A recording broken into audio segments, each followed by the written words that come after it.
मीरपुर बठोरो मां मांखे update कंदालू। Report करे विया लाल बख्श खाड़क।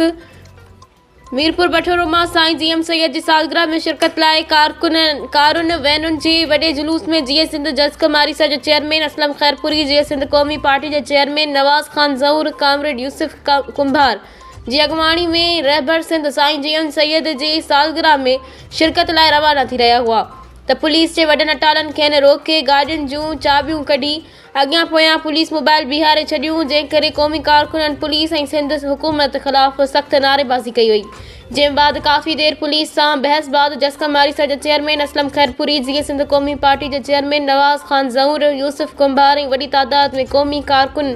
सिजावल हैदराबाद मेन रोड ते धरणो हणी रोड ब्लॉक करे वेही रहिया, जे करे रोड जे ॿिन्ही तरफ़नि खां गाॾियुनि जूं लाइनूं लॻी वयूं। जंहिं बाद पुलिस तरफ़ां का बि रिआयत न करण जे करे जज कमारी जे चेयरमैन असलम खैरपुरी, जीए सिंध क़ौमी पार्टी जे चेयरमैन नवाज़ खान ज़हूर बठूरो थाणे ते पहुची एहतजाज कंदे चयो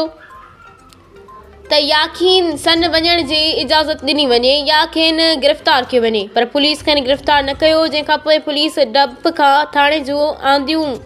मेन गेट बंदि करे छॾियो